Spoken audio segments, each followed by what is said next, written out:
നമുക്ക് ഇന്നു മുതൽ ഡെയിലി രാത്രി ഒരു മലയാളം ക്വസ്റ്റ്യൻ വീതം പഠിക്കാം. പിഞ്ഞാണവർണ്ണം. പിഞ്ഞാണവർണ്ണം ശരിയായി വിഗ്രഹിക്കുന്നത് എങ്ങനെ? പിഞ്ഞാണവർണ്ണത്തെ വിഗ്രഹിക്കുന്നത് പിഞ്ഞാണത്തിൻ്റെ വർണ്ണം എന്നാണ്. ശ്ലോകത്തിൽ കഴിക്കുക എന്ന ശൈലിയുടെ വ്യാഖ്യാനം ചുരുക്കി പറയുക. ശ്ലോകത്തിൽ കഴിക്കുക എന്ന ശൈലിയുടെ വ്യാഖ്യാനമാണ് ചുരുക്കി പറയുക. കുറച്ച് ക്വസ്റ്റ്യൻസും കൂടെ നോക്കാം. ഉള്ളം കയ്യിലെ നെല്ലിക്ക അതിസ്പഷ്ടം. ഉറിയിൽ കയറ്റുക, പറ്റിച്ച് അബദ്ധത്തിൽ ചാടിക്കുക. ഉറിയിൽ കയറ്റുക, പറ്റിച്ച് അബദ്ധത്തിൽ ചാടിക്കുക. താളം ചവിട്ടുക, വിഷമിക്കുക, വിഷമിക്കുക. വിത്തെടുത്തു കുത്തുക, കരുതൽ ധനം ചിലവ് ചെയ്യുക. വിത്തെടുത്തു കുത്തുക എന്നാൽ കരുതൽ ധനം ചിലവ് ചെയ്യുക. നാരദൻ ഏഷണിക്കാരൻ. നാരദൻ ഏഷണിക്കാരൻ. വല്ലപാടും നേടിയ വിജയം എന്ന വിശേഷണത്തിൻ്റെ അർത്ഥം എന്ത്? വല്ലപാടും നേടിയ വിജയം എന്ന വിശേഷണത്തിൻ്റെ അർത്ഥമാണ് എങ്ങനെയെങ്കിലും. താഴെ തന്നിരിക്കുന്നവയിൽ പൂരണി തദ്ധിതമേത്?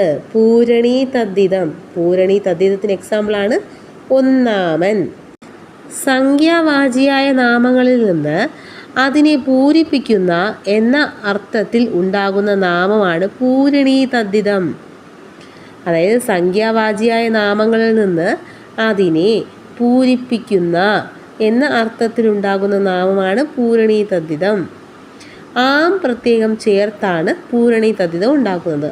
ആം പ്രത്യയം. ഒന്ന്, ഒന്നിനോട് നമ്മൾ ചേർത്ത് ആം ചേർക്കും. ഒന്ന് ഒന്നാം, ഒന്നാമൻ. രണ്ട് രണ്ടാം, രണ്ടാമൻ. അതാണ് പൂരണി തദ്ധിതത്തിനോട് എക്സാമ്പിൾ. നമ്മൾ ആം പ്രത്യേകമാണ് പൂരണി തദ്ധിതത്തിനോട് ചേർത്തത്. സന്തോഷം പ്രദാനം ചെയ്യുന്നത് എന്ന പദത്തിൻ്റെ സമാന പദമാണ് ഏത്? സന്തോഷപ്രദം. സന്തോഷം പ്രദാനം ചെയ്യുന്നത് എന്ന പദത്തിൻ്റെ സമാന പദമാണ് സന്തോഷപ്രദം. ശരിയായ വാക്യം ഒന്ന് നോക്കാം. തൊഴിൽ ലഭിച്ചവരിൽ 90% പേരും നിരാശരാണ്. തൊഴിൽ ലഭിച്ചവരിൽ 90% നിരാശരാണെന്നാണ് ശരിയായത്. മറ്റുള്ളത് തെറ്റായത് എന്താണെന്ന് നോക്കാം. ഒരു പ്രത്യേക മതവിഭാഗത്തെയോ വർഗത്തെയോ ഇന്ത്യ ഒരിക്കലും പ്രോത്സാഹിപ്പിക്കുന്നില്ല.